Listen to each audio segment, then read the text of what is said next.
তাদের নাম থাকবে না বাদ যাবে কি? এসআইআর সম্পূর্ণ অপ্রয়োজনীয় ছিল, প্রথম থেকে আমরা বলছি, এবং কোনো আইন কানুন সংবিধান না মেনে করছে। জ্ঞানেশ কুমার জ্ঞান পাপি সব বুঝেই করছে, সোজাসুজি আরএসএস এর বই থেকে পাতা তুলে করছে। এই জন্য সুপ্রিম কোর্ট বারবার বলেছে, সেই বিহারের সময় থেকে বলছে। এখন বলা হয়েছিল, যেটা আপনার প্রশ্ন, যে লজিক্যাল ডিসক্রিপেন্সির নামে যাকে তাকে নোটিশ দিচ্ছে, কাকে দিচ্ছে, কেন দিচ্ছে জানাতে হবে। মোবাইলে বলে দিচ্ছিল, খবর পাঠিয়ে দিচ্ছিল চলে আসুন। আজকে আমার স্ত্রীও নোটিশ পেয়েছে, সেটা বড় কথা নয়, কিন্তু বলেছিল ম্যাপিং হয়ে গেলে যাদের 2002-এ নাম আছে, বামফ্রন্ট আমলে যাচ্ছিল তারা থাকবে, বাকিদের দেখব। কিন্তু যেসব এলাকায় বিশেষত মতুয়া, সংখ্যালঘু সম্প্রদায়, আদিবাসী, মহিলা, প্রান্তিক মানুষ, গরিব মানুষ, সেখানে বেশি বেশি করে নোটিশ দিচ্ছে। ওরা কেন লিস্ট দিল না সুপ্রিম কোর্ট করার পরেও? কারণ ওরা আইন মেনে করছে না। এই এইআরও থেকে বলছে, ডিআরও জানে, ডিআরও বলছে, সিও জানে, সিও বলছে, ইসিআই জানে, আর ইসিআই বলছে রাম জানে। এই রাম না, তাহলে সেই জন্য আমরা বারবার বলেছি কোনো প্রকৃত ভোটারের নাম বাদ দেওয়া যাবে না। আর এখন নোটিশ দিচ্ছে যে তোমার বাবা মার নাম থাকলেও তাদের ঠিকানা বলো। কখনো সম্ভব? মহিলারা বিয়ে হয়ে এক জায়গা থেকে অন্য জায়গায় যায়। আমার ঠাকুমাকে আমি ছোটবেলায় মজা করে জিজ্ঞেস করতাম যে তোমার বাপের বাড়ি কোথায় ছিল, বলতো ওই জিওল গাছের তলায় একবার যেখানে বেশি মাছ উঠেছিল নদীর ধারে, সেইখানে আমার বাড়ি ছিল। আরে যখন ঠিকানা সিস্টেম ছিল না, তাহলে এইটা হচ্ছে অন্যায় হচ্ছে। আমরা এই অন্যায় বিরোধী, কিন্তু এই অন্যায় করতে পারছে কারণ মমতা ব্যানার্জি, তৃণমূল কংগ্রেস পার্লামেন্টে গিয়ে যখন আদবানির সঙ্গে ছিল, ভোটার লিস্টে তারা স্পিকারের মুখের দিকে ছুঁড়ে বলেছিল যেটাতে সব বাংলাদেশি ভোটার আছে। আর আরএসএস বলেছে 2 কোটি ঘুষপেটিয়া আছে, উইপোকা আছে, বাংলাদেশি আছে। ম্যাপিংয়ে পাওয়া যায়নি, তাই এখন আরএসএস বিজেপিকে খুশি করার জন্য সবাইকে, যার নাম বন্দ্যোপাধ্যায় ব্যানার্জি গন্ডগোল আছে, তাকেও দিচ্ছে। এটা লজিক্যাল না, ইললজিক্যাল। বিধানসভায় বিল এনে, প্রস্তাব এনে তামিলনাড়ু বলতে পারে, কেরালা বলতে পারে, ওখানে তো এসআইআর হচ্ছে, তাহলে ওরা সাহেস্তা করলো। মমতা ব্যানার্জি কেন বিধানসভায় অধিবেশনে বিল নিয়ে এসে বললেন না যে আমাদের রাজ্যে খাতুন বানান TUN হোক আর TOON হোক, দুটো এক, বন্দ্যোপাধ্যায় হোক আর ব্যানার্জি হোক এক, আদিবাসীদের নামের বানান, মুসলমানদের নামের বানান এরা জানে না, অশিক্ষিত। ভোটার লিস্টে ওরাই ভুল লিখেছে, কেন মানুষকে দোষ দেবে? দোষ তো ওদের। বাবরি মসজিদ যেখানে নির্মাণ হবে সেখানে মাটি পরীক্ষা করা হয়েছে। আর অন্যদিকে বিজেপির বহরমপুরে যে রাম মন্দির তৈরি করবে বলেছে, সেখানে ট্রাস্টের ওয়েবসাইট প্রকাশ করেছেন বিজেপির নেতা সুকান্ত মজুমদার। মুর্শিদাবাদে একদিকে মন্দির, একদিকে মসজিদ, তাহলে কি ধর্ম নিয়ে? যখন প্রথমে বাবরি মসজিদ, রাম জন্মভূমি নিয়ে বিবাদ শুরু হয় এই 3-4 দশক আগে, তখন বিজেপি বলেছিল এটা রাজনীতির বিষয় না, এটা ধর্মের বিষয়, আমরা নেই। তারপরে যেই বাজার গরম হয়ে গেল, তখন আদবানি রথযাত্রা করে বিজেপি ঝান্ডা নিয়ে এলেন এবং তারপর বললেন আমাকে ভোট দিতে হবে। জ্যোতি বসু তখন বলেছিলেন, এখন আমরা বলছি ধর্মের সঙ্গে রাজনীতি মেশাবেন না। বেকারি, দারিদ্র, অশিক্ষা, কৃষকের ফসলের দাম, জমি, যে চাষ করে তার অধিকার, যে মাছ ধরে তার জলের অধিকার, এটা হচ্ছে লড়াইয়ের প্রশ্ন। কল কারখানা, রাস্তাঘাট, যারা এটা করছে না তারা এই 26-এ নির্বাচনের আগে মন্দির মসজিদের নামে করছে। আর এই মন্দির, মসজিদ, গুরুদ্বারা, গির্জা আগেও ছিল, পরেও থাকবে। ওটা যারা ধর্মবিশ্বাসী মানুষ তারা নিজেরা করবেন।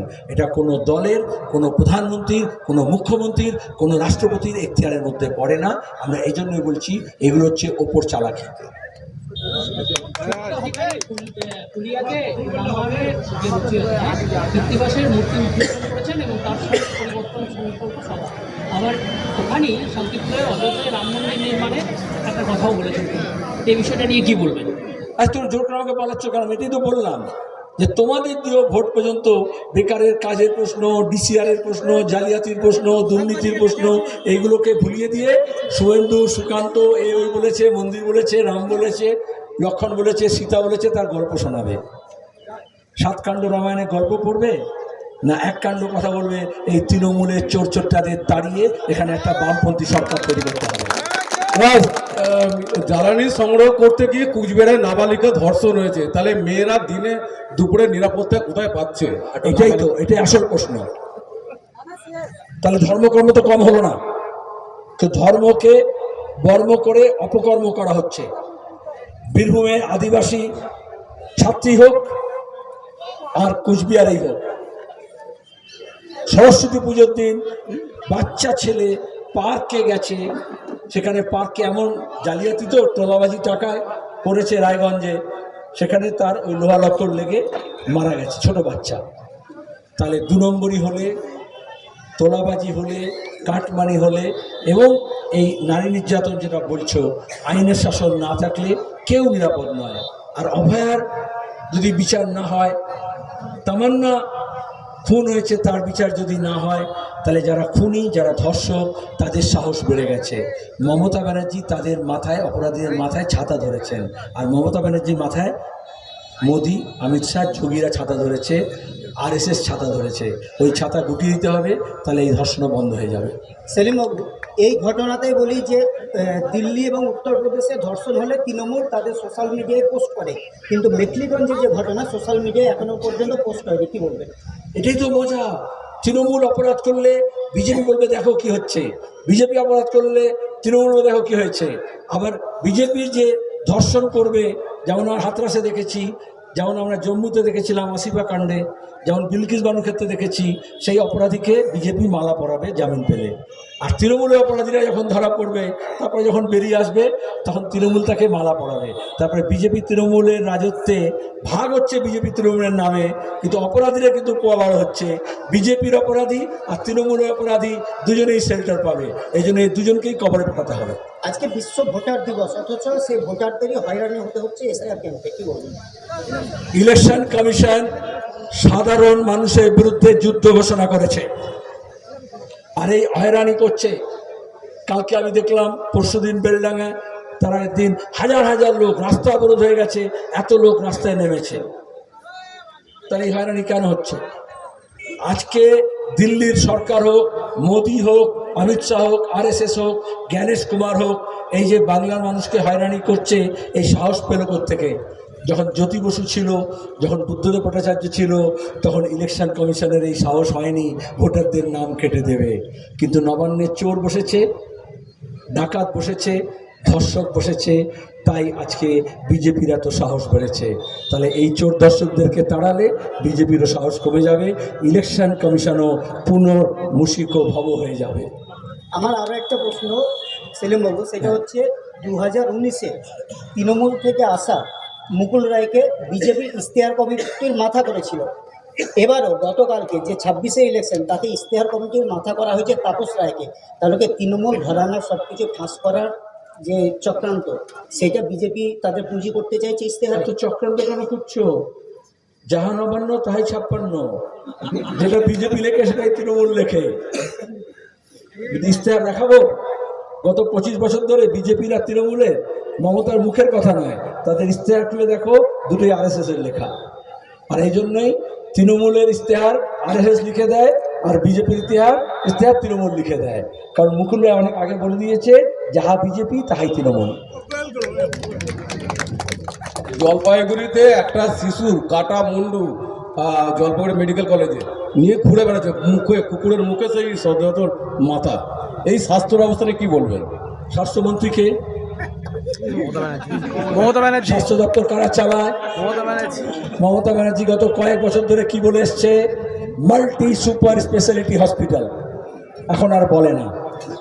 ডাক্তার নিয়োগ হচ্ছে না সুষ্ঠুভাবে। ডাক্তাররা যখন আন্দোলন করছে, সেটাকে দমন করার জন্য তাদের পোস্টিং এদিক ওদিক করে দিচ্ছে।